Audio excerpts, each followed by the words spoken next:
हर हर Mahadev everyone. जय श्री राधे भक्तों। आज भाद्रपद शुक्ल पक्ष की परिवर्तनीय एकादशी है। हमारे प्रभु 4 महीनों के लिए योग निद्रा में जाते हैं और आज करवट बदलते हैं।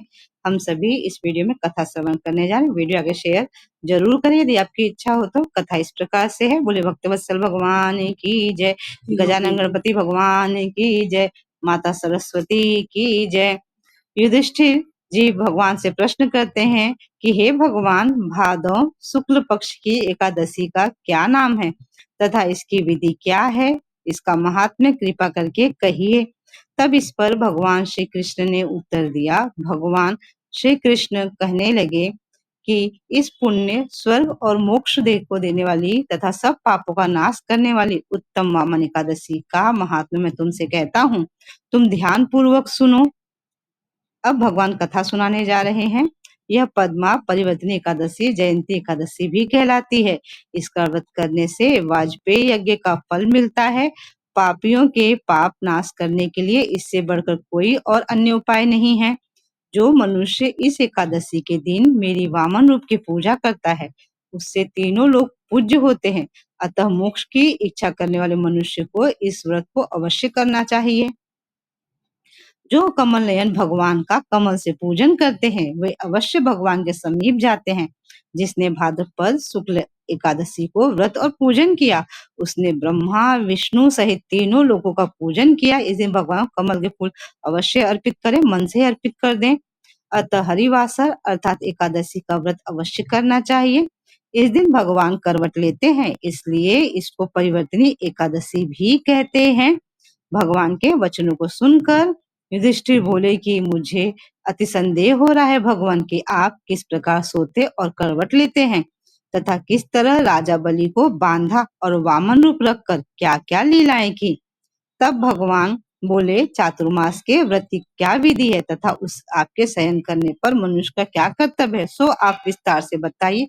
युधिष्ठिर जी ने कहा ये सब। श्री कृष्ण कहने लगे कि हे राजन, अब आप पापों को नाश करने वाली कथा का श्रवण करें।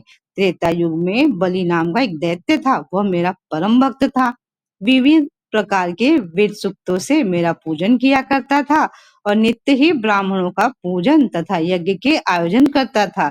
लेकिन इंद्र से द्वेष के कारण उसने इंद्रलोक तथा सभी देवताओं को जीत लिया। इस प्रकार सभी देवता एकत्र होकर सोच विचार कर भगवान के पास गए। बृहस्पति सहित इंद्रादिक देवता प्रभु के निकट जाकर नतमस्तक होकर वेद मंत्रों द्वारा भगवान का पूजन और स्तुति करने लगे। अतः मैंने वामन रूप धारण करके 5वां अवतार लिया और फिर अत्यंत तेजस्वी रूप से राजा बलि को जीत लिया। इतनी वार्ता सुनकर युधिष्ठिर बोले कि हे जनार्दन, आपने वामन रूप धारण करके उस महाबली दैत्य को किस प्रकार जीता। श्री कृष्ण कहने लगे, मैंने वामन रूपधारी ब्रह्मचारी का रूप लिया। बलि से 3 पग भूमि की याचना करते हुए कहा, ये मुझको 3 लोक के समान है और हे राजन, यह तुम अवश्य मुझको दो। राजा बलि ने इस इच्छा को स्वीकार किया और 3 पग भूमि देने का संकल्प मुझे दे दिया।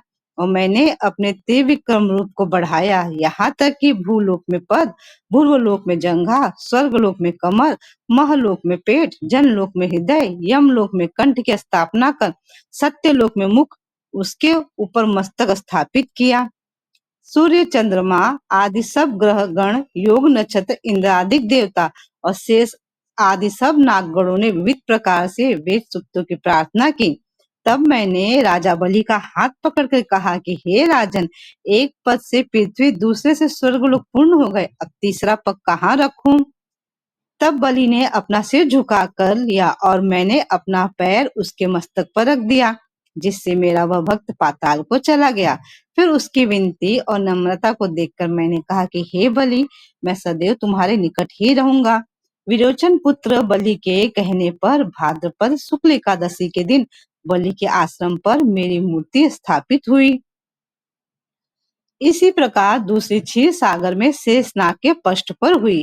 हे राजन, इस एकादशी को भगवान शयन करते हुए करवट लेते हैं, इसलिए तीनों लोक के स्वामी भगवान विष्णु का उस दिन पूजन करना चाहिए। इस दिन तांबा, चांदी, चावल और दही का दान करना उचित होता है। रात्रि को जागरण अवश्य करना चाहिए। जो विधि पूर्वक इस एकादशी का व्रत करते हैं वे सब पापों से मुक्त होकर स्वर्ग में जाकर चंद्रमा के समान प्रकाशित होते हैं और यश पाते हैं। जो पापनाशक इस कथा को पढ़ते या सुनते हैं उनको 1000 अश्वमेध यज्ञ का फल प्राप्त होता है। बोलिए भक्तवत्सल भगवान की जय, एकादशी मैया की जय, भक्त अम्बरीश महाराज की जय, सभी भक्तों की